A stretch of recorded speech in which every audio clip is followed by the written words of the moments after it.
Hello everyone, welcome to Inspected Goals, the pod that tries to improve our FPL play through a more analytical approach. I am Luke, and with me as ever is Sam. Sam, how's it going, buddy? Yeah, not bad, thank you. Yeah, I'm doing all right. Had a nice start to the year, but it's also nice to get through January. Nice to have lighter evenings.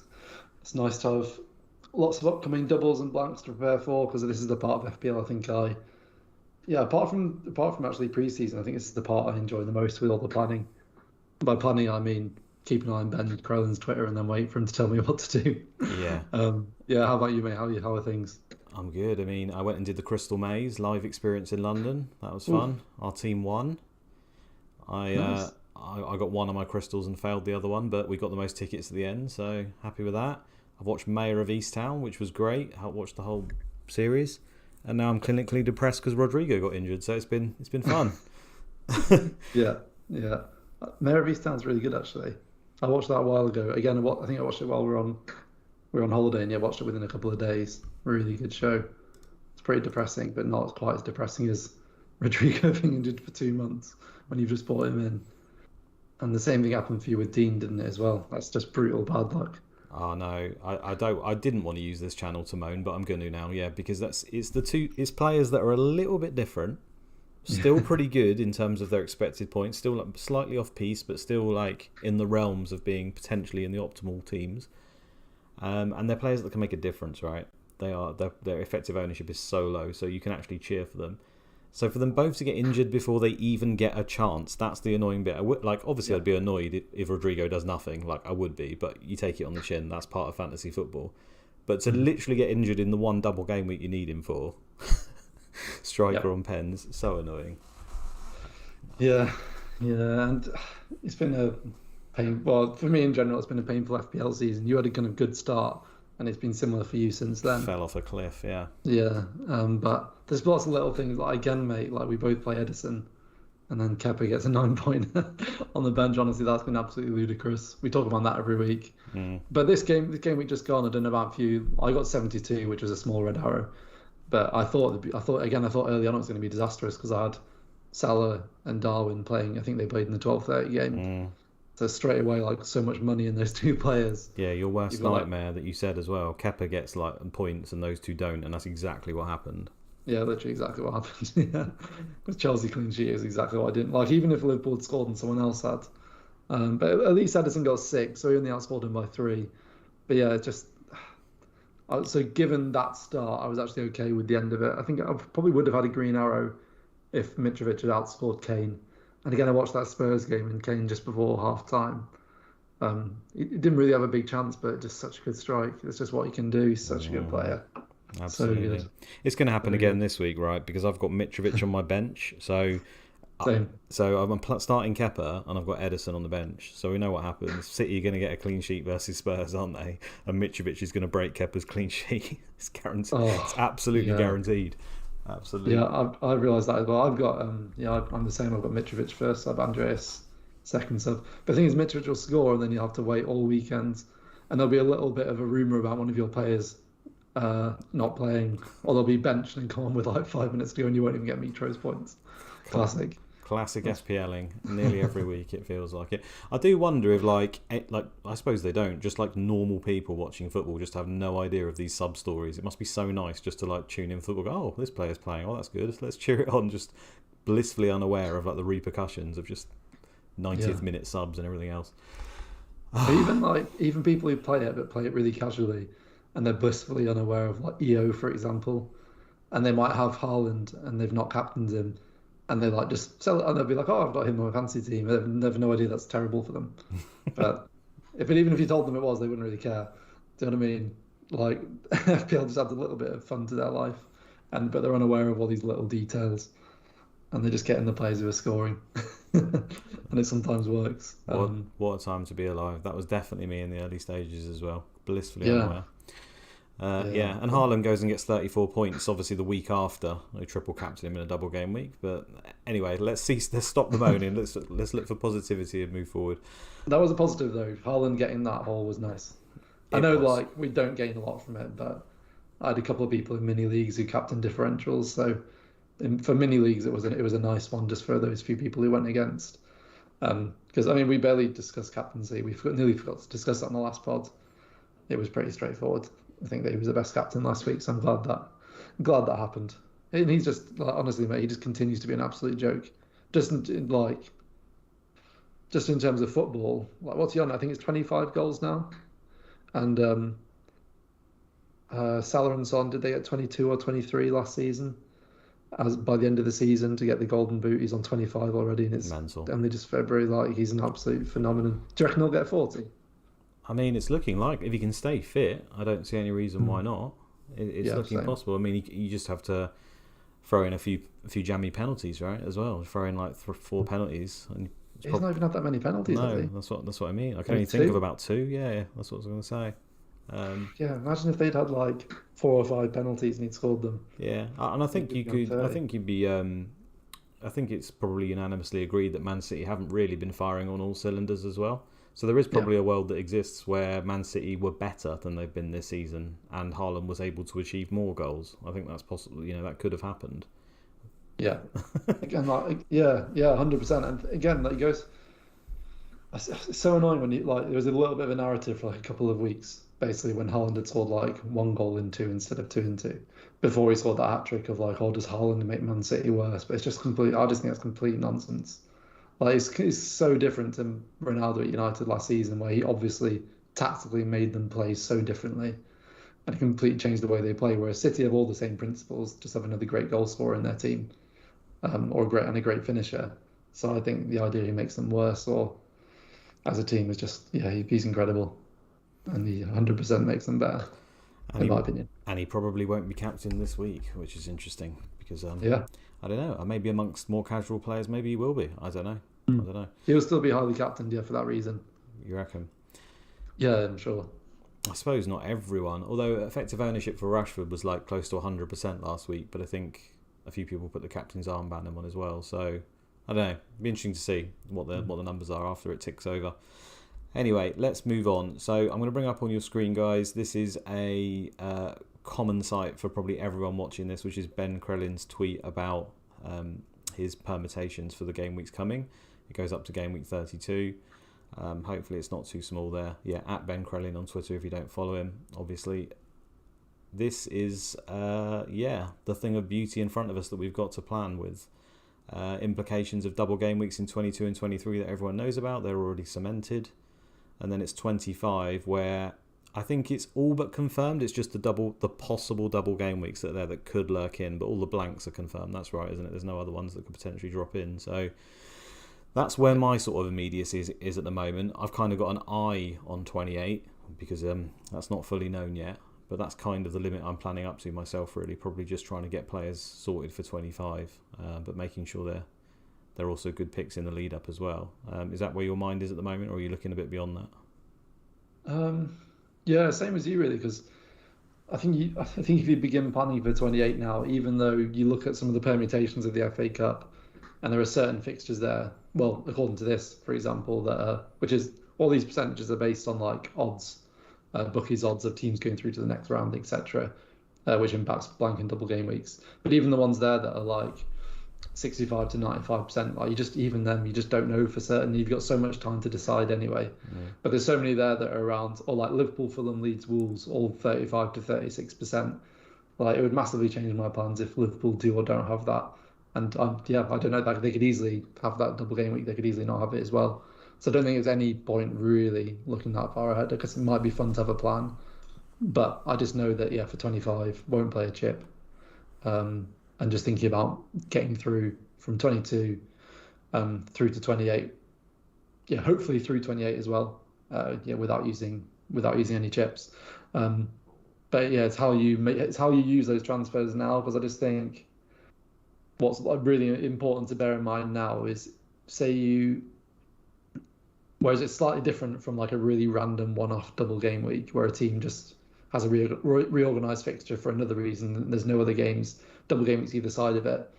It's slightly different to that, because for those ones you kind of just want to attack it and get 3 in for that week, and then you can remove them. Whereas now, when you've got quite a few back-to-back or within a few game weeks, if you go without a Man United player now, that's like probably another player you have for another double down the line later on. So there's more knock-on permutations. So I was even looking at Man City in 23, and I've currently got two Man City players, Haaland and Edison. I was like considering do I actually get a third Man City player? Or if it was a one-off double, I definitely would. Because that extra transfer won't be used anytime soon to get an extra fixture. Whereas ultimately, if I don't get a Man City player and that's rolling a transfer, that means I get another player for another double down the line. Yeah, I think they're kind of close enough together, and even with those potential ones in 25 as well, which seem unlikely but could happen. Yeah, you kind of have to look at it as you kind of have to look at it as a block, don't you, and count the fixtures in that block, really, more than just there, like you say, because they're all chopping and changing over that period. It's more of a sky thing that we do as well, actually, to be fair. Any eyes on any chips in any of those future game weeks? I mean, for me, I'm just looking to get through 25, not looking to use a chip in that one if I can get away with it, and then 28 maybe, but it's kind of on the back burner. I'm trying to aim probably not to do it. Is that what you're thinking as well? Yeah, aim not to do it, and then, but again, even then, you only need to think about it in 29 when you've made that decision. So yeah, aim not to do it in 28, and then weigh up. Well, is it worth free hitting in 29, or is there going to be another opportunity, or will I need to do it in 32, for example? Because I think one strategy that'd be quite popular will be to wildcard 33, bench boost 34. Because I think 34 is the other one that's a massive double from the off the top of my head. So I think you can work that out near the time. But yeah, I'd love to get through 28 without using a free hit. However, if like Liverpool, if loads of those games, if all those games, for example, don't go ahead, which like isn't that unlikely, that they'll all be blanks, the ones that are highlighted there in red in 28. And we're not left with particularly good teams, are we? I mean, yeah. So then, but that's that's when I might free hit. But yeah, but there's still loads of like probably 6 transfers to make between then as well. When does the FA Cup fall to the games that decide 28? Can you remember between which game weeks? I can't remember offhand. There is another graph somewhere which tells us when they come in, but I haven't got it to hand. Maybe someone in the chat will be able to remind us. But yeah, 28, I mean, as it stands, if all those red ones were to blank, which I don't know if it's possible for all of them to blank, but maybe it is, then Arsenal are pretty much the only team that really stand out. Maybe Chelsea by then are firing and people have got a few more players, but... Most people have 1 or 2 Newcastle. Most people have 2 or 3 Arsenal, probably still by then. Oh, Arsenal. Yeah, maybe people have Kepa. There's really not many, is there? Oh, yeah, so I missed Newcastle at the bottom as well. People have probably got a few of them, which is fair enough. But yeah, it'd be tricky. But I mean, that's where I think there are certain teams, when you look at this, that are going to play in 25 and are going to play in 28 and have reasonable fixtures. So they just become like pretty good transfers if your team's in like the perfect state where you don't need to attack these doubles coming up. So stuff like Aston Villa, I think like they've got a couple of horrendous ones in there in Man City and Arsenal, but given the price of their players, they're probably games you could afford to bench them in. And then outside that, they pretty much play all the times when you need them to. So someone like Mings or Moreno or something like that could serve a purpose, I think. I think they're pretty useful. Yeah. And so Priyansh there, thanks for that. He's just said in the chat, so the FA Cup games are between 25 and 26. Gotcha. So you've got 26, 27 and 28 to make transfers. For 28, if you've got a few players who blank. Plus, if you roll the transfer in 25, that's 4 free transfers you've got to prepare for that. So most people, I think, will be able to get like 8 or at least 8 out, even if all those red ones are cancelled. Maybe even 9 or 10 or 11. But yeah, it'd be interesting. It'd be very interesting to see where we're at come then. I would presume now that maybe in terms of engaged players, I'd guess the vast majority won't free hit that. That would be my guess, but don't know. A lot can change. Absolutely. Your best laid plans can just go tits up as soon as someone like Rodrigo gets injured, for example. It happens. It does happen to other people as well, I'm told. So we'll see. Yeah, but no, you get a good point regarding those players who we know play in that game week.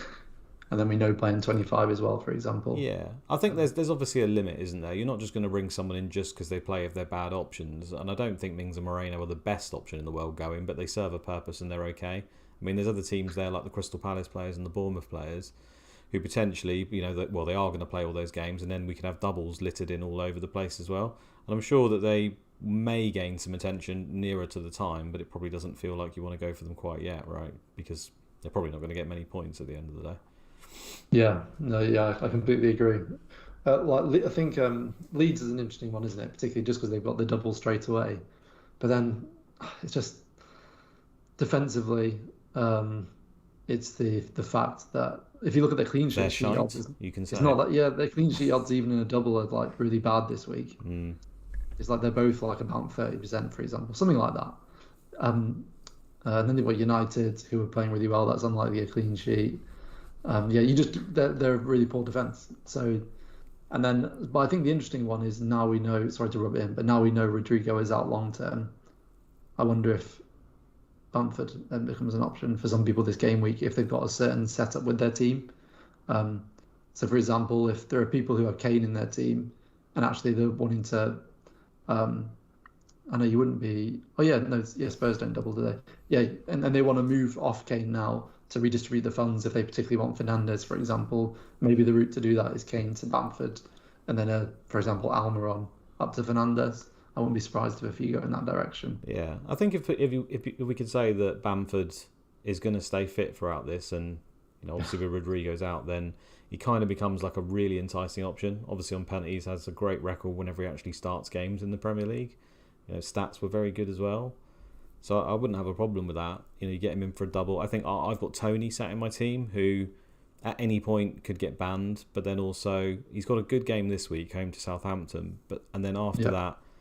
It's away to Arsenal, which is obviously pretty bad. Home to Palace, which is okay, but again, he could miss it. And then he goes into a blank, two okay fixtures, and then another blank. So it seems like he is dispensable probably after this week, or maybe you could just do it this week and go to Bamford. If I had an absolute luxury move, then it may be something I'd look at. So I think he could be of use. Obviously, Notto's of use as well, isn't he? Just if you're kind of aiming to go 3-5-2 after this week and then use him this week and bench another option like a Mitrovic or whoever you want to put on the bench and then play Nosso this week. He's obviously very popular with the 3-5-2. Outside of that, though, for Leeds, there's not many options, is it? It's kind of a risk on Bamford, Notto. I don't really think there's anyone else. You could probably say Meslier, just because although the defence is bad, we all know that keepers are actually capable of getting decent hauls in a double game week. yeah, When they face a lot of shots. So I don't hate that, but you're sat with the same combo as me, Edison and Kepa, and I think one of those plays like literally in all the blanks at the moment as it stands. So it doesn't yeah, really feel like a need to get rid of them unless you want to free up funds. So yeah, yeah. I think one route that I think a lot of people will go down that I think is probably going to be a big consideration for a lot of people is actually to lose a Man United player in 25 because they blank 25, then they've got Liverpool, and we know there's a good chance they'll then blank in 28. Sorry, they've got Southampton 27, good chance they blank in 28, and then they've got a likely double game week after that, but one of the games is Newcastle, so that might not be a double. Um, so I just think yeah, I think that one's interesting because of those potential fixtures. That's potentially one of the teams you move off at that point, even yeah, though they're currently in really good form, currently playing really well. When those fixtures turn, it's quite nice having that. I understand Liverpool aren't playing very well this year, but Liverpool are a good team still, and it's quite nice having that good fixture after the blank because it makes then selling in that blank a little bit more easy than if they had. That's suddenly a really tricky situation if they had blank. No, then Bournemouth and Southampton instead. yeah, So I think that's something I think a lot of people will do. Um, whereas that's less likely to be the case because the other team that people have players from who blank in that game week most likely will be Newcastle. But I don't think people consider the same with Trippier or other Newcastle players if they've still got them in that blank because after that they've then got the definite game week in 28 when there's a blank for other teams and they play Nottingham Forest in that game week. yeah. I can't see anyone who's built up value in Trippier willingly sell him basically because he just seems to be too good. It just seems like Yeah, committing suicide because you're probably going to want him back. Anyone who hasn't got value in him, you could maybe argue for it. You don't even yeah, own him to sell him, do you? But you would fit into that category.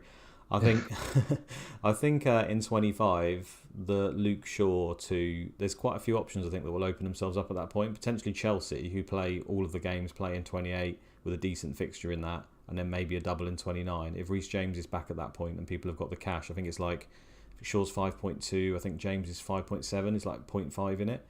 yeah, Maybe people will jump back to him at that point. You got Porro, who we're going to look at in a bit from Spurs, who although there might be a blank in there in 28, his stats could be so good, and if he's a nailed-on wing-back in that team, then maybe he's an option. He's only 5 million, so that looks pretty interesting as well. And then obviously I already spoke about Aston Villa, who tick the box as well. So I think short of one of those three looks like quite a possibility for some people at that point. But I guess we'll see. If they end up doubling Liverpool, then going to Trent as well, which Review seems to love. No matter what stats or status I try to put into Review, it always tries to sell me Trent all the time. So yeah.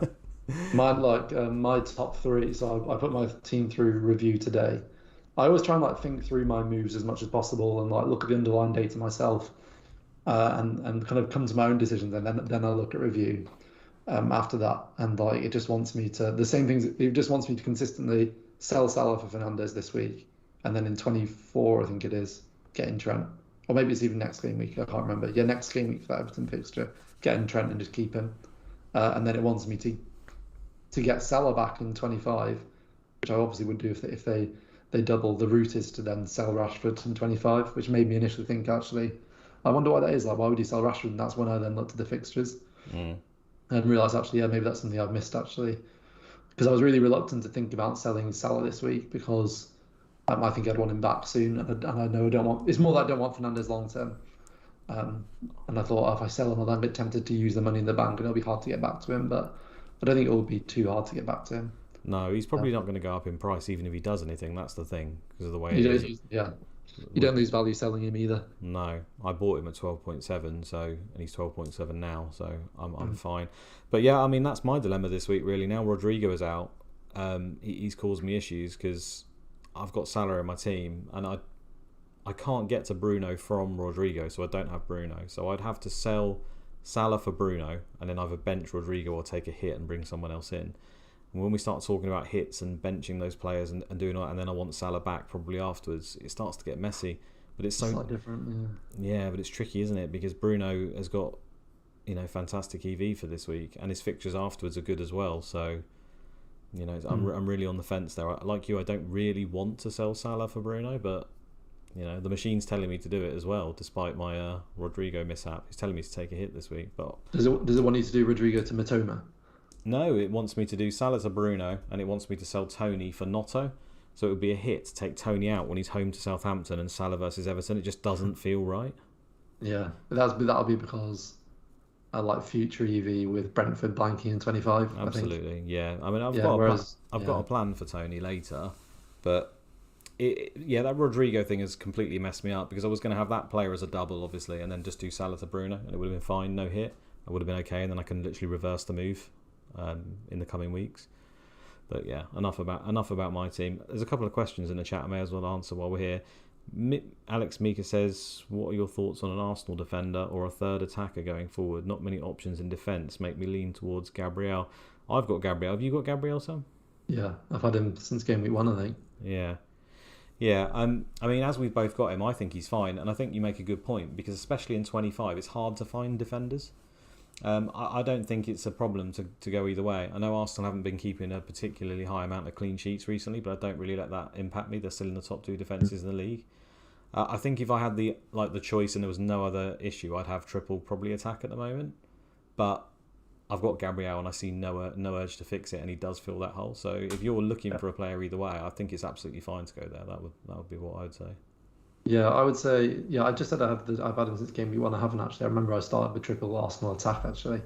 But Gabriel, he's a great option. But I'm the same as you. I think a lot of it depends on your team structure and the other options, like the other players you've got in those positions at the moment. I think Gabriel's a really good option. I would think I would just get him in, to be honest.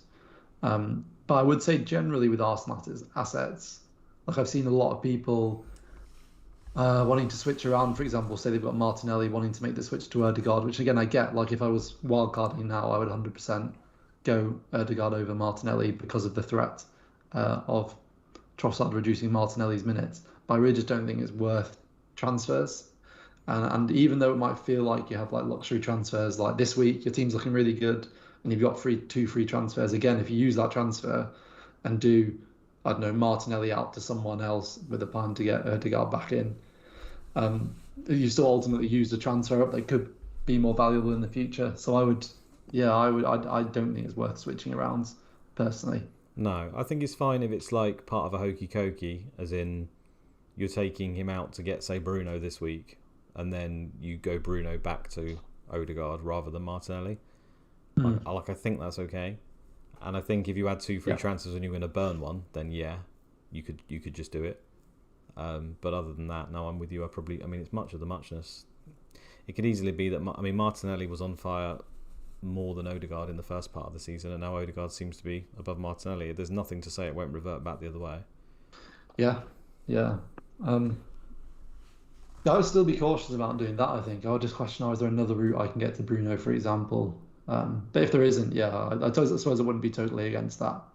And if I was to do that, it would be Odegaard I'd look to bring back in, I think, because of the value now at the moment. But again, the concern is that in the future you might be wanting to wildcard and bring Martinelli in the future, and a lot of us have had him since game week 1, so there's like $1 million of value there as well. So it's partly that also. But Odegaard's he probably is a slightly better option. He's also been subbed early a lot of times. I think people were saying about Martinelli being subbed early. I think that's has he? It's actually happened to him quite a few times. I think I saw a stat that he's been subbed early more often, but maybe that's wrong. But at the end of the day, they have got Vieira there that they can bring in, and he's the kind of player where I think if they're comfortable 3-0 up, he's so important to them. He's the kind of player they would look to bring off. I think. I don't think there's anything to say that Trossard can't be tested in all 3 of those positions in the front 3. I do feel like he could be cover for all of them in certain games. He has played other positions before, obviously. He's quite versatile. Yeah. Would you go with them, again, say you were like restarting now, do you think you would go with Nketiah? I would have Nketiah at the moment, for sure. Yeah. The thing is, and someone mentioned in the chat there, should Jesus early return from injury? Sure, a defender. Should I let that slide? I'm going to have to, I think. I don't have time. John Harris is saying about Jesus being back, should he worry about Nketiah? I mean, long term, yeah, but if he's only just back from a really long injury and he's just started training, I mean, Sam's probably a better place to answer this sort of thing than me, given his field of expertise, but I wouldn't imagine we'll see him for a few weeks yet. I know he's a very fit young guy, but I think, it's probably not an immediate concern. The thing comes with, like me now, I haven't got Nketiah. Am I going to buy him knowing that I probably will have to get rid of him in a few weeks? It makes me less inclined to do it because I could just get Odegaard and I can be pretty sure that he'll continue to play in the team. So it does have a slight impact. But I think if you've got Nketiah, there's just no worry for now, right? It's got to be a little way off. Yeah, I think it's quite a way. I think it's quite a way off, to be honest. There's a knee injury, and the other thing I would say there was like a clip that went around of Jesus. I don't know where it was. Maybe it was a match, and he was saying you could hear him saying to someone, "Oh, about 6 weeks" or something like that. This was a couple of weeks ago, talking about when he'll be back. But generally, when players talk about being back, like what they're talking about is being back in training. Like for them, that's a big deal to be like. Because imagine you go into work every day and you're spending all your time alone with just another member of staff doing rehab in a gym initially, and then maybe you're on the pitch for like half an hour a day. And then eventually you're doing some ball work and some high-speed running, but again, you're separate from the squad. Like being back with the team is a big deal. So often when players talk about being back, if they talk about it themselves, if they say, maybe 6 weeks, they probably mean before they're back in full training. But even then, like the medical team needs to be really confident that they're okay to be training at that level for a decent period of time before they're even then consider them playing them in a match. And then it's not just then the recovery from the injury, it's the loss of match fitness during that time as well. And so that's why when you see players staggered back, it is partly like precautionary because they're coming back from an injury. But actually, if they've gotten to a point where they're confident to play them in a Premier League football match, like they're going to be pretty confident that injury is okay to play on. It's actually a lot of the time it's more about managing their fitness levels back, because the intensity of like match play is so much higher than training, and you can replicate like some of the distance run and stuff like that.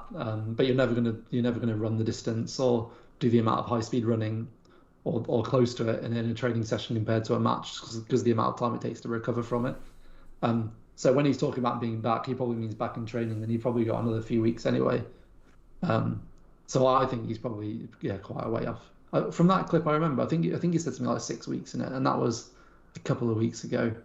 So if that's the case, then it's probably another 4 weeks. Then he's in training, and then might be another week or two before he makes an appearance, which would probably be off the bench for the first time. and then his second appearance will probably be a start, but maybe he comes up at half time or plays like 60 minutes. So yeah, particularly with a knee injury, I can't remember what he's done, whether it's an ACL or something else. I don't think it was an ACL. I don't think it was. It's But definitely again, not. Definitely, yeah. the chat can remind us anyway. We'll look it up quickly. But Yeah. also to add to that, I mean, Nketiah's been fine. I don't think there's anything to say that Jesus would just come in and replace him straight away. It doesn't send the right message to me. I think then if he's performing well in that role, I'm not saying that Nketiah is a better player than Jesus. I don't believe he is, but he's doing very well in the role. So I don't think it's just an instant. There's a pressure to bring him back in and just replace him. I think that does send the wrong message. And as long as Nketiah is performing, there's nothing to say Jesus will just instantly come and replace him. And also, sorry mate, I was going to say even more so with Arteta, because we just know he loves playing the same team back to back. And he probably gets that from like, it would be, I don't know, I was going to say, he loves like that momentum, doesn't he? But it'd be interesting to see whether, like, if he had a squad as big as Guardiola's, for example, whether it'd be completely different. Yeah, and I think it's also the fact that they're not focusing on as many competitions as well, right? I think even the lineup versus City tells you that they had a slight eye off of it in the cup. Yeah.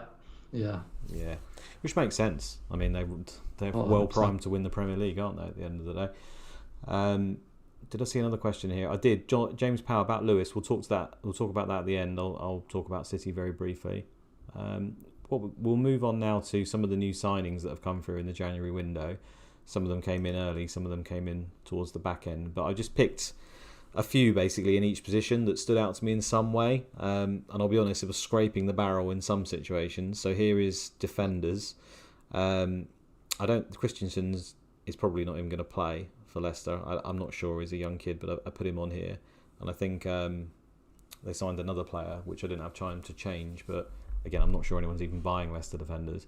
But I've brought up the graphic there. The predicted points thing is pretty much arbitrary from review. I don't think he's fully ingrained. All of the people, he said he was doing an update tonight. So I wouldn't, although it's listed in that order, and sorry if you're on the pod, it's probably easier just to watch this on YouTube.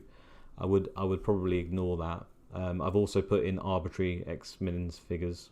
I don't expect in all situations these are correct. I just wanted to present what was vaguely realistic if they started to start matches, essentially. But there's not too much to look at here in terms of defenders, is there? Apart from Mr. Porro, who we talked about, 5 million. I think when you look at his non-penalty XGI over the last 365, 0.47, that's pretty damn high for a defender. We know we'll be playing wing-back, considering Conte doesn't seem to change his system at all. And it looks like his direct competition will be Royale now that Doherty's left. And I'm not sure he's been in the most favour of late, and he doesn't seem particularly suited to that role. So I think there's probably a strong feeling from the fans that he will replace him and play the vast majority of games. It may take some time, of course, because he's new, and I don't think there's an immediacy with Spurs games and the fact that we need to target other things. But he does stand out, doesn't he, moving forward as a nice option. Yep. Yeah, I agree. I think. Particularly that those underlying assist numbers are like outstanding, and it's no surprise that Conte signed him, given we know the type of how attacking he is with his wing backs. I think the key thing for me is what you just said there, and actually, like not so long ago, we did actually see a lot of rotation with Spurs wing backs like Perisic. It was never that certain whether he'd start, but I think that was more because Perisic is injury prone, and there were just loads of different options because you've also got Sessegnon as well.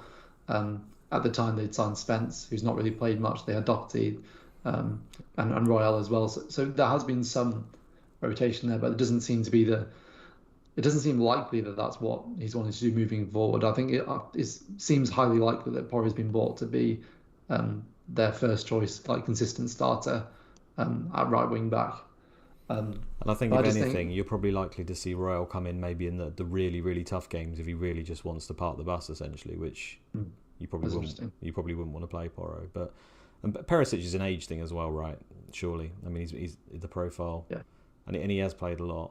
Honestly, I don't know, but I'd be fairly confident that Porro would play the vast majority of games once he's integrated into the team. Yeah, I would agree. And to be honest, this probably goes for in general with a lot of these signings. Like, it's just so often a wait and see to see how many minutes they're going to play. And it's just a bit of it's a bit more of a calculated risk, and in the same way that it is when you pick your team at the beginning of the season, like there's just a lot more unknowns.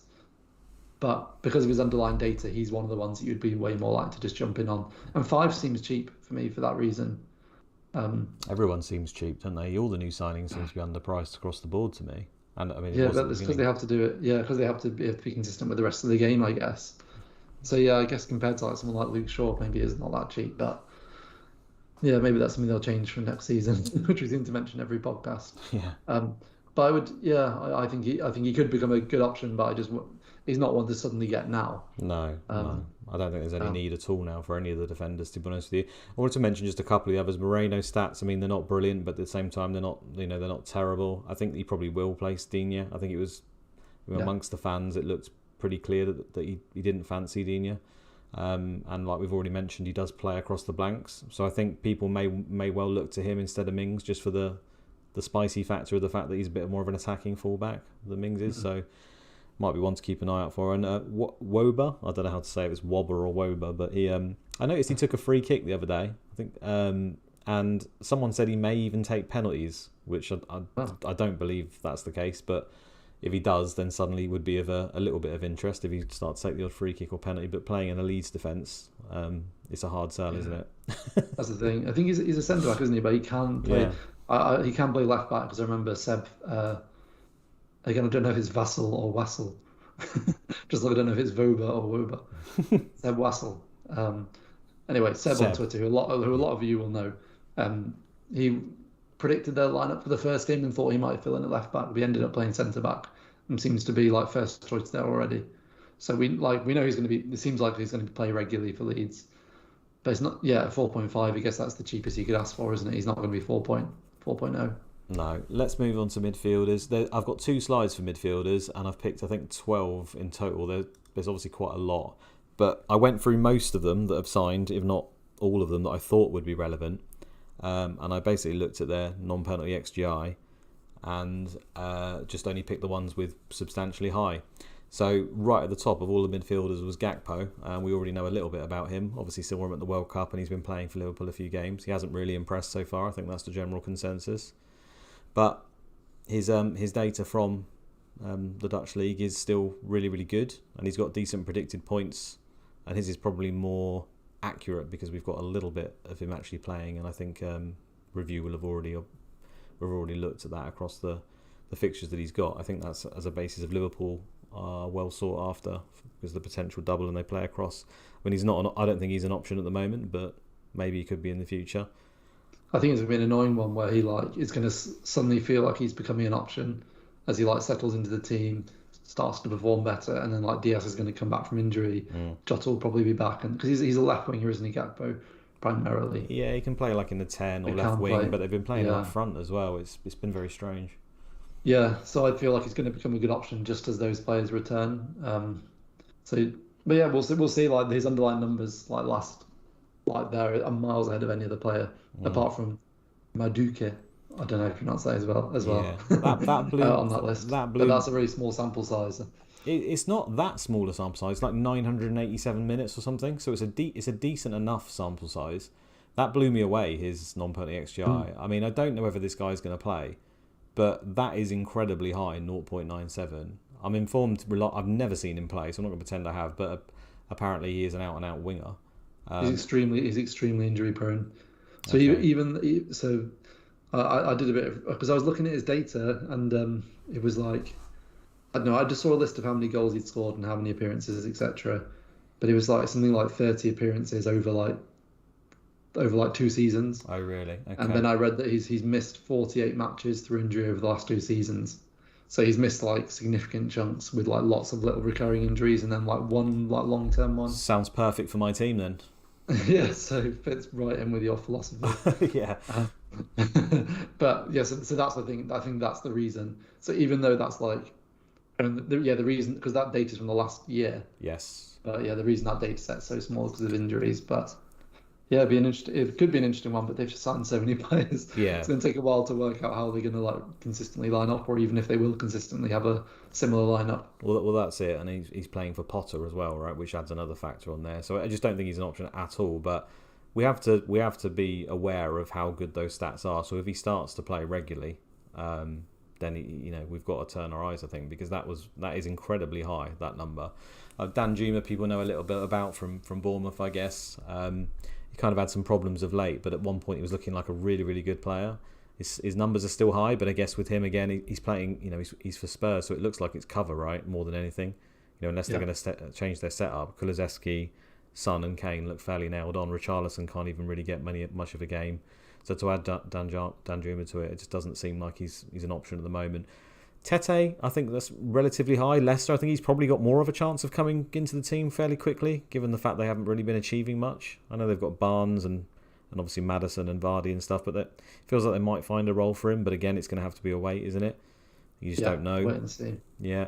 And Traore's numbers at 4.5 is really, really good. I mean, for a player that cheap, to have 0.56 is, it's startling, to be honest, that they priced him at that. But I guess it's because no one's going to buy him, are they? Because he plays for Bournemouth at the end of the day. So they've got to try and encourage it. And also, his underlines are really good. So I expect they bought him to start. But there's a few other players at that price in midfield as well, and you're probably not going to want more than one player at that price in midfield, given the other options at the moment. So you're having him instead of Matoma or Pereira, for example. So that's the thing. Yeah, I think he's the one who stands out loads to me, actually. Just because of when I read into how injury prone Madueke was. That's what made me think that Traore was the one that stood out to me on this list. But yeah, none of them are all that inspiring, are they? No, but I think I'm just going to flip back to the fixtures. So given that price, if he does manage to get himself into the team and starting games, they were one of the teams that play across all of the blanks and then have doubles that potentially will drop in. So I think there could be a Pereira to, if you haven't done the Matoma move already or don't plan to do it, because they blank, then I think Pereira to him maybe could be something in the future, but it's not here yet, is it, by any means? No, but it's definitely an interesting one for sure. Just seems like they could, it should be 5, shouldn't it? 4.5 makes it interesting. Yeah, I appreciate it though, because no one's going to buy a Bournemouth attacker, so I can understand why they've done it. Anything to encourage options, I'm all behind. So moving on to the second slide, so these guys are all below the first slide. It will be an order of 12. And one thing because I didn't know much about him, again, I don't get time to watch European football these days. Mudryk, is that how you say it? Mudryk, yeah. Mudryk. Yeah, his numbers at 0.36 expected goal involvement over the last 365. Given the price and his reputation, and then the fact he's playing in the Ukrainian league, they surprised me a bit. I thought they would be higher. I'd never checked them until that point. It looks pretty low. And from what we saw of him in his brief performance so far, he looked a good player. Obviously, I think he's the fastest player in the Premier League this season already, so he's obviously very quick, looked very tricky, looked handy. But it might be a classic case, I guess, where the player looks good on the eye, but in terms of actual end production, maybe not too high. There's a similar thing with what I mentioned with defensively, is just they just signed so many players, and they've already got so many options who are forwards as well, or in that similar position. I just think it's just that's why his X-Mins on there are probably only 65. No, they were less than that. I even bumped them. Did you? Yeah. Yeah. I'm just not. I think it'll be a while before he's consistently starting, I would assume, just with the amount of players they've got in those positions. I don't know. I feel like with him, they'll probably, because of I think they'll try and integrate him straight away. The fact he's already played. I do agree with you that he's not going to be playing 90 minutes straight away, but I do think he's going to feature in nearly every game at the moment. I think they'll try to get him playing pretty quickly. He looks like the one they want to focus on, like their superstar. But he's not started yet, has he? He came off the bench in the first game. I think he came off the bench, yeah. Yeah. Yeah, again, I suppose he's one because Chelsea play in all the blanks and then they've got potential doubles. He's one for maybe the future. 7 million seems an okay price, but it's just the stats don't look that great. I mean, I think Gordon's much maligned on Twitter and stuff, and his non-penalty XGI is quite similar. And obviously Gordon's in this league as well, so playing for Everton where they struggle to create chances at all. So yeah, I mean it's quite hard to see where it's coming from, but I suppose they can make a massive uplift and a massive improvement. We'll have to see. And also just on that as well, if you're comparing him to Gordon, there's not as big a difference between Newcastle and Chelsea as there was last season. Like not and he's far cheaper Gordon as well. But again, I think with Gordon the issue, his minutes, he's just not going to start regularly, is he? No. And I can't believe he went for that price. I was really surprised at that. Like I hope he does well. I know he's one of those players that's like massively criticised on Twitter because he's got a bit of a reputation for diving and all sorts. But I hope he does well there. Like he has moments where he looks really good, and he's still very young. So like long term, maybe he'll become an option, and maybe he'll have a good career there. We'll see. But he's definitely not an FPL option right now at all. No, and I'd say probably everyone on this list is not an FPL option right now. Enzo Fernandez is on there at 5 million. I think he'll get some hype just because of his name more than anything. For his role, the position he plays, I think that non-penalty XGI is pretty damn high from the role that he's probably likely to play. But it's not high compared to midfielders, if you know what I mean, really, in general. So No. I suppose if he's nailed on at that price and then maybe he gets a more advanced role or something, then it's one to keep an eye out for. But given their sort of dearth of centre midfielders and injuries they've got in that area, it'll be interesting to see what role he plays. But I'd imagine it'll be more of a box-to-box or slightly defensive. And he'll have a lot of hype because of his price as well. And isn't Sabitzer, he maybe similar to Fernandez in terms of how attacking he is? Well, you can see there from the data even less attacking. So I think he plays even deeper in midfield. Yeah, he's more of a creative. I think he's an like interesting one. A deep line playmaker. He's an interesting one because Eriksen's just got injured, hasn't he? I think that therefore he's probably likely to play quite a few games. I think Fred will play, in the games where they need a more defensive player, but maybe he'll play in the other ones. But it's not really an FPL option. Man United players are obviously for now, and we don't want them afterwards as well. So the timing's all wrong for that one. Cerebra interested me because I thought he was even going to play for Spain at the World Cup for most of the games. He never really seemed. I think he even got a look in for Spain, which was interesting. There's a lot of players who've gone for Wolves as well. So maybe he's one to keep an eye on because he's obviously a talent. He's obviously a decent player. The numbers are okay. Price is cheap, but again, it's just on the watch list for now, isn't it? I saw that he scored 15 goals last season in 30 games. But comparing that to his XG, he's obviously a good finisher, if that is the case. But I guess the context there is he's playing for PSG, and he's one of those players that's going to rotate with some more of their stars. So he'll play the easier games. And again, we know the competition isn't great in league and anyway, in cup games and stuff like that. So a lot of that underlying data is probably against weaker opposition. Yeah, definitely just one to look out for more than anything else. It's hard. Yeah. It's a hard sell because of the pricing. We keep going on about it. It's hard sell for any of the teams basically not in the sort of top 5 or 6. It's very hard to make a case for anyone outside of it, which is unfortunate. And I suppose they've tried with some of the prices, but doesn't seem to be very tempting at the moment. Gordon, I suppose, can maybe play and come straight in for Newcastle given their injuries they've got. I think there's a feeling that he might start straight away. But oh, really? Yeah. Is the Maximan still out? No, he back now? He could play, but he just seems to not get games at the even when he's available, which is so I'm not sure what's going on there, to be honest. But there's a chance, I guess. But we're not looking at that either, are we? I was going to do a forwards one, but it was even more depressing than the defenders, so I didn't bother. I think Weghorst was probably the only one that we'd even probably half consider, and now Martial's back, so I think that's probably off the menu. There was a few other players that had been signed for some of the other teams. I mean, if you're a Southampton fan, they've had a few players come in, but none of their XGI really took me enough to put it on here, so I didn't really bother. Forrester made another million signings as well. AU again today. I'm not sure what's going on. There's just too many players to even think about them at the moment. In general, it wasn't a particularly, in FPL wise, there was just not really a standout player, was there, in terms of putting new players to the league this year? No. I wouldn't say so. But it's still helpful. It's still interesting to go over them. And then, like in 10 game weeks' time, it'll be interesting to look back and think, and just be interesting to see, if any of them then became FPL options. Indeed. Priyansh says that no player lost more possession in the final third during this year's Champions League group stage than Mudryk. So loses the ball a lot, apparently. Yeah, but that's interesting. But I wonder how much of that is like shooting. Like, does that count as losing possession if you have a shot and then as a result of that it's blocked, for example? Yeah, I would imagine so. But Yeah, he's also dribbling a lot, isn't he? So if you dribble a yeah, hell it's of a lot, you're going to lose the ball. like I imagine like I mean that's really common, isn't it? With players like Salah loses the ball all the time, Yeah, that's but why just know Hazard. he's going to have one or two moments where he then scores. Yeah, that's why Um, Hazard was a bit of a phenomenon because he dribbled all the time, but he rarely ever lost the ball. yeah, He's quite he was unique in so that area.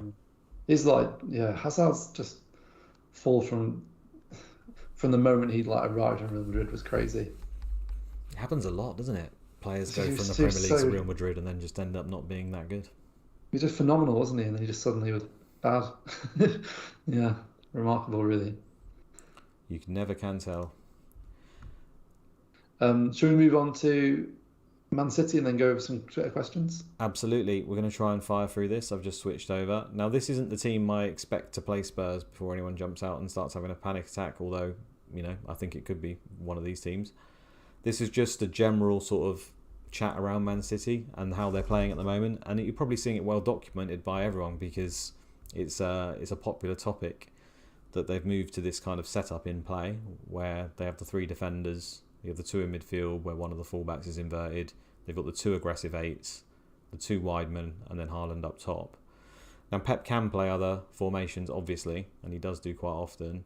However, selling Cancelo has limited them a little bit in that area. They don't really have as many options now to mess with it. And I'm going to show another slide in a minute with another option that they can do with the flat four. Just to talk through it. So Ederson in goal, I don't expect that to change, but he hasn't been great, so maybe. The injury to Stones is kind of annoying because that means Akanji is pretty much the only player I think he would play in that right centre-back role because he can drift over to right-back more comfortably than Diaz. He's also better on the ball than Diaz, and it's better to have better passes on the outside positions. That's what Pep likes. Diaz, when he gets dragged out of position, isn't as useful. So although he favours Akanji in the central centre-back role, and he has done for most of the season, he doesn't really seem to have much of an option but to put him out to the right-sided centre-back. Akanji's been pretty nailed ever since he's come on. I think he's missed one game, and now Stones is out. That just adds to it. So if you want a player who's going to play at the back for Man City, no one is totally nailed. Obviously, the fact that he has played so many games mean that he could just have one for rest's sake rather than anything tactical. But Akanji is probably the top of the pile in terms of almost nailed on to play at the moment. I think the team on the left you can see there, where you've got Ake as the left centre back, is useful because obviously he's their best left back as well, and defensively he's been immaculate. So I think that's probably the go-to in most games. However, in some of the easier games, that team on the right, where you see Laporte in the left centre-back role, may play ahead of Ake simply because he offers better passing, and we saw that in the home game versus Wolves, where I was saying on my pod beforehand, I think he will favour the fact that they're the home game heavily favoured, heavy possession team, not too worried about their attacking output. He'll look for the progressive passing, and as a result, he played Laporte over Ake. When he does that, I think Diaz's organisation, the fact that he's kind of the leader in that team, and he's still on his way back, will probably play in the central role. There's all sorts of things going on here. Pep doesn't like to have, for example, Ake and Diaz. I wouldn't thought he'd like those two together because it's two players who aren't the very best on the ball.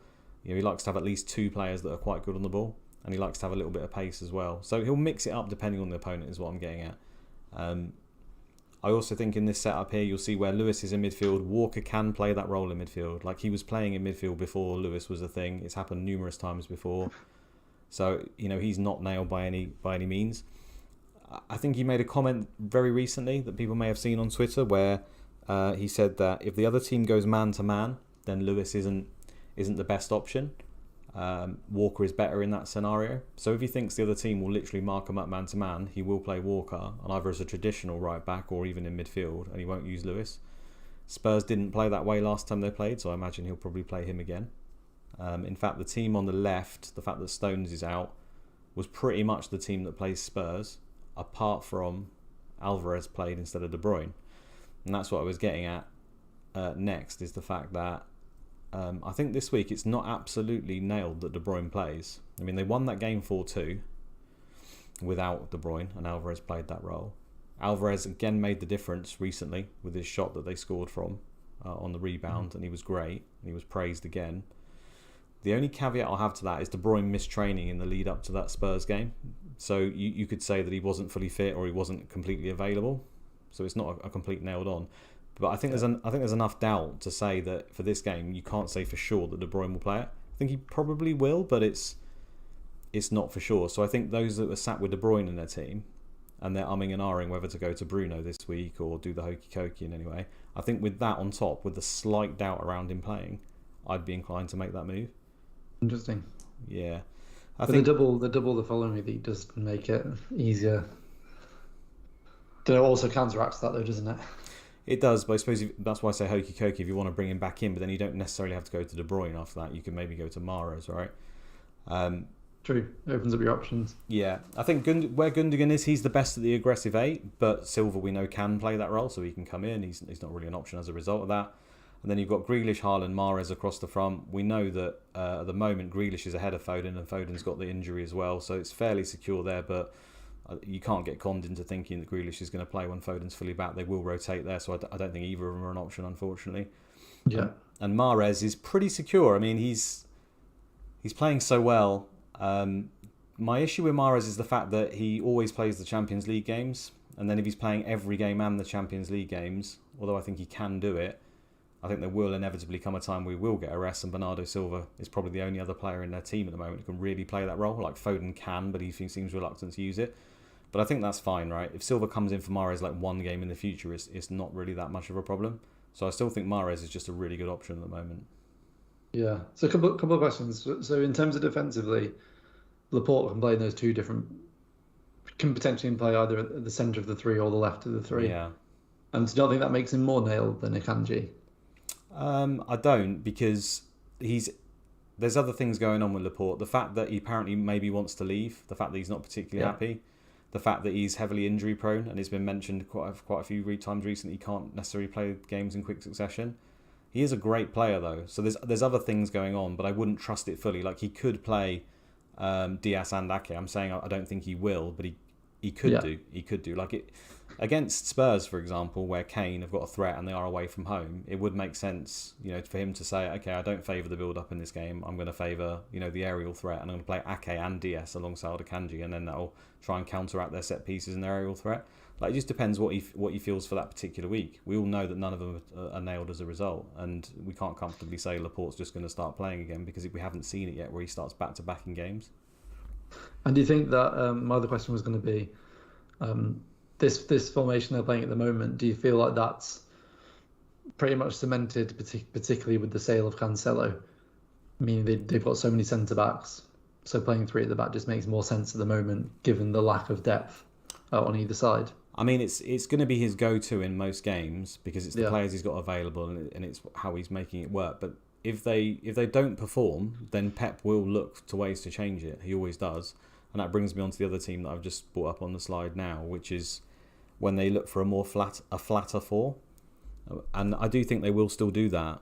The fact they've lost Cancelo doesn't help it particularly, but they can play it with Ake at left back and Walker at right back. And Walker, although I said he can play the Lewis role in midfield, he obviously can play at fullback. And when that usually happens, he'll use Bernardo Silva in the pivot rather than Gundogan, and he drops back into it like we saw most of last season. So that's an example on the screen here. And we saw Ake getting forward a little bit more, obviously scored in the cup annoyingly for us. So, I don't think he's a great attacking fullback by any means, but it's not out of the realms of impossibility for him to just move forward in that role because they're just so ball dominant and move up the pitch. He can perform that role. But I think if they do play a flatter four, Ake's much better than Laporte in that role. If they're not going to shift, there will be some natural shifting into the three because that's just what they do. But interesting. And then Seamus had a question in the chat. Is Walker a potential in Akanji's position versus Tottenham and Son? I guess particularly because of Son's pace. He's asking that. Yeah, he is, but the same. Absolutely, he could be, and he can play that right centre back role. But I mean, he didn't in the other game, and in the past he's played Walker versus Spurs multiple times, and people said that was the reason. And Spurs have managed to score, and Son absolutely dump on Man City nearly every time they play. So I don't think Pep will just do it for that reason. He doesn't. He likes to see where the spaces are and how to attack the team rather than match up an opponent. I think that comes afterwards. And he likes to try and stop the opponent even getting in the position to counter. So he'd rather Son just didn't get the ball and we didn't lose it, and therefore there was a transition in the first place, than oh, Son's countering, I need pace to try and stop him now. He kind of wants to stop it at the source. So, although it can happen, and probably even more likely because they're away from home, I wouldn't say it's likely as a result of just because he's fast. Yeah, interesting. Yeah, that all makes. There wasn't anything else I wanted to ask about it, mate. That all makes sense. Do you think it's getting? In fact, do you think it's becoming easier to predict as the season's gone on? Yeah, I mean, it always gets easier as it goes on because you start to learn what his preferences are for certain matchups. We've got some interesting games coming up where it'll be trickier, where it's like Bournemouth and stuff, and I've got Ake sat in my team, and I don't see any reason to move him because if it's a flat back four, I think Ake will play, and I think in most of the games Ake will play in the three.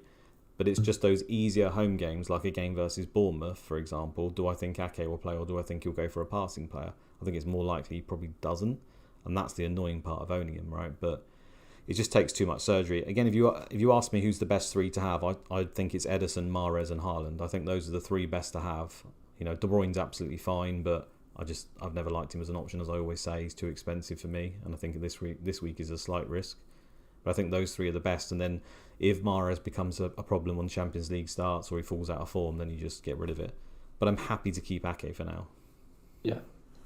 Well, FPL Zahar's asking who's the most reliable defender, but he's just joined, so he's probably missed you say that. Yeah. So to conclude, you would say Akanji, then Ake, then Laporte at the moment. Yeah, it's Akanji at the moment. I think when Stones comes back, you have to have another round of where everyone's at the moment, which is always the way with Pep. It's always at the moment. So at the moment, It's Akanji. I think Ake is not too far behind. Yeah. We actually have a question from Andy Let's Talk FPL on Twitter, which relates to this. He said, if you were to keep Ake, what would your hope/expectation be? Extra fixture in 23 and one in 25, but does it matter if he's not nailed? So, because he's got the extra fixture, does it matter if he's not nailed if you think you can guarantee at least one start or maybe 3 out of 4 within those 2 doubles? I don't think it matters particularly. I think he could just play all of them. I mean, let's do it now. So it's not 2 doubles, sorry. It's a double and then he plays one of those blank. Yeah. Yeah. The thing with Ake is he could bring him on if, let's say he doesn't start, he starts with Laporte for passing, and then they're 2-1 up and it's the final 5 minutes. He could bring Ake on because he's much better defensively. Like he's done that with Diaz a few times before because of the role. So that's the slight worry. I know Ake's barely been used as a sub, but don't let that put you, make you think that it just wouldn't happen, because if they're under the cosh, then Ake's the better defender. So I think he would actually come on in those scenarios. So that is a slight worry. But if we look at the fixtures, right, I think he probably plays Spurs this week, Ake. I think after that we've got home to Aston Villa, where I'd say he's a slight risk because it's similar to the home Wolves game, ball dominant, home game. Could he use Laporte in the left centre back role? Things may change by then in terms of who's fit. Maybe uses the flat 4 and therefore Ake would get the game, but is it enough for me to take him out? No. And then away to Arsenal, I don't think there's any doubt he plays that game. We saw how well he handled Saka. He was man of the match in that game. I mean, there's literally no doubt in my mind that if he's fit, he plays the Arsenal game. And you just have to do it like that, which is the annoying thing about him. Is then it's away to Forest. Do you need Ake away for Forest? Potentially not. So I think he's enough of a worry where you start to consider it. Away to Bournemouth, do you need Ake? Mm-hmm. I'm not sure you do. So I've got him for now, but we'll have to see how it goes. I think I might end up taking him out eventually. Nice. Should we move on to some Twitter questions? Yeah, let's do it. I think we probably answered a few of them, but we can finish up. We've answered most of them actually, but we can use them, and then we'll go through some of these, then we'll just quickly discuss captaincy, and then that'll be us, I think. But most of them we've answered already. Yeah, Mara has answered that. Oh yeah, Martial's an interesting one. So some people will have Martial because they'll have bought him for the last double that Man United had. This person said, this is Jorgen on Twitter. Martial, surely he's a sell when you can get triple Man United with other players. What do you think? I actually think Martial is probably a hold for me. I think the only time it wouldn't be would be... Oh, it's tricky. Maybe it's not as obvious as I think it is. I've been doubting myself all day. I kind of tweeted this morning saying that he's the ultimate don't buy, don't sell player. And I still think if I had him, I probably wouldn't sell him. But I don't think it's as obvious. Don't think it's as obvious as I thought it was. I think you summed it up. It's don't buy, don't sell. If you've got him, If you've got him, you've got to play him now because he has a chance to feature in 2 games. I don't think he won't feature in both games. I think he probably starts one and comes off the bench in the other. So how can you sell Yeah, a and it's- player and the fixtures are both good? Yeah. He could even be on penalties, right? I mean, I don't think he is, but he has taken penalties before when those players are on the pitch, so Seems unlikely. it does seem unlikely. But it's Yeah. still also a position at the moment that is hard to find options in, the forward option. Yeah. Need to So back myself a bit more. Don't buy, don't sell. Stand by it. there you go, there you go. I think afterwards you get rid of him. It's no brainer after that. But this week, I think what was making me doubt myself was just thinking, if you've got 2 free transfers, not a lot else to do, and you really want Fernandez, that's the way to do it. And then thinking about the fact that like Bamford's now maybe a potential replacement, but yeah, it's just using, again, it's what I mentioned at the beginning of the podcast, it's using another transfer that could be used to get a Man City player, for example, or to avoid an extra player who blanks, or not having to field a player who'd rather bench in 25 whenever that blank is as well. Let's have a look. We've answered almost all FPL. Flapjack FPL says, is Almiron still essential? I think it's a bit tongue in cheek, but a bit. in all seriousness, probably a good time to sell him. He's never been essential either. No, I think that's what he's getting at, isn't he? No, he's never been essential for us, but I'm glad to see he stopped scoring. I mean, it's been very painful every week. Yeah. It's funny though. Now that everyone wants to get rid of him, wants to sell him, I want to sort of fight his case and say he's a good option. It's just like that. I still think he is a decent option. That's the thing. Yeah. But even though his like finishing's been ridiculous, his underlying data is still massively improved this year. Yeah, and he's good value, so he's a good option still in general, I would say. It has definitely, his underlying data has gone down a lot in the last few weeks, but I don't take like the last 5 weeks as particularly meaningful. You know, it could suddenly jump back up, so I think he's fine. Yeah, I think most of the others we've answered anyway. Should we just chat a bit about captaincy? I reckon let's chat first on triple captaincy. And if you had that, we both played our triple captain on Haaland, where I think you got 8 points in the end. So 24, 2 game weeks ago. So neither of us had it. The last game week. Well, not the game we just passed, the one prior. Yeah, it's 2, I suppose. Yes. Yeah. Yeah. If you had it still now, would you play it this week or next week, or another game week? I'd play it on Haaland. I always had it in my mind that I was going to use Haaland. I think he's just like we mentioned at the start, he's just a phenomenon. He can score a hat trick in any given game, back-to-back hat tricks. You know, his non-penalty, forget the actual goals, his non-penalty XGI is still mad. I see no other option but to use it on Haaland personally. Like, I completely understand the Rashford and Bruno thing. They're playing very well. They're good picks. They're great games. But I think the most optimal choice is to put it on Haaland in a double game week. Yeah, I agree with you, but not as confidently. Like, I think it's quite close.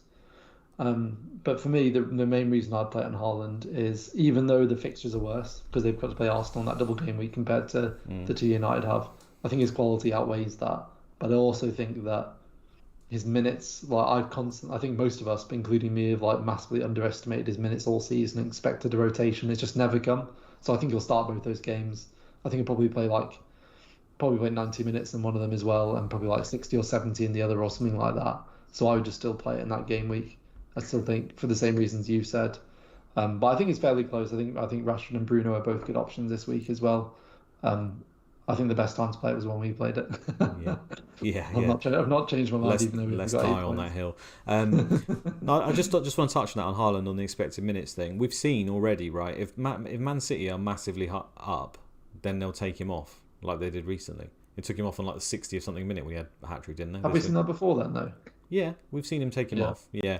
The thing is, like, you almost need that perfect scenario then, or unperfect scenario, where somehow they're 3-0 up against Villa and Haaland hasn't performed and then he comes off. Like, that's probably not going to be a thing. He seems to score all their goals. So it's kind of, it's kind of self-serving, I guess. I don't know. I don't have any concerns there, really. I think it's fine. I think he'll play the vast majority of the minutes in the double game week. Yeah. I'm really surprised, actually, like, on Twitter, I guess the thing I'm surprised about is to see so many people going for Rashford, even though he's still a good option. And like, I've seen like no one like arguing like really strongly for Haaland. But I guess because most people who would do that are the kind of players who would have played it a couple of game weeks ago anyway, so they don't really need to, because they're not having to make that decision for themselves. I guess that's why. And then in terms of this week, like for me, captaincy is just Rashford or Bruno Fernandes. I've thought about it quite a bit today, and I think it basically comes down to how you read the penalty situation. I think because for me, it's whatever the way I look at it, it's really really close. Um, Even like looking at review, if you adjust their minutes, like you've got to put Bruno's minutes slightly ahead if you're using that, and the difference is so minimal between the two in terms of the expected points. But a lot of that will be determined by like who's potentially on penalties. And Fernandes has been on penalties for United for well the whole time apart from when Ronaldo was at the club, and they kind of shared them a bit. But there was just the one recently where Rashford took the penalty and Bruno was on the pitch. But I feel like that was for Rashford to keep his record going of scoring in Well, home Bruno games. gave it to him. It's quite And he clear if you literally, watch the game. yeah, he like handed him the ball. Yeah. Like it wasn't just predetermined before the game. It was like No. Rashford asked, and he was like, "Yeah, go for it." So I think Bruno is still, I think Bruno is on penalties, yeah, but I do yeah, think it's important to say, well, because that happened last time and Rashford asked and he said, yeah, okay, you can have it, that can happen again. We've seen this so many times now with like if a player asks for it and the player, what is up to that player whether they want to give it. So, you know, if we get to the 90th minute and Rashford doesn't score and he wants to keep his massive run going and Bruno doesn't care and he might give it to him again. Like, I don't think anyone can comfortably say 100% who will take the penalty in the game week. I'll just say that I think Bruno's on them, but there's a chance he will give it to Rashford again. depends how much you think that was like him taking it was to do with him just scoring, or whether it's to do with like specifically keeping that run of games Yeah, scoring in a row it as could well. be, but he's given one to Martial before as well, I'm pretty sure. Well, I think they were like 3 or 4-0 up, and Martial said he Yeah, was. yeah.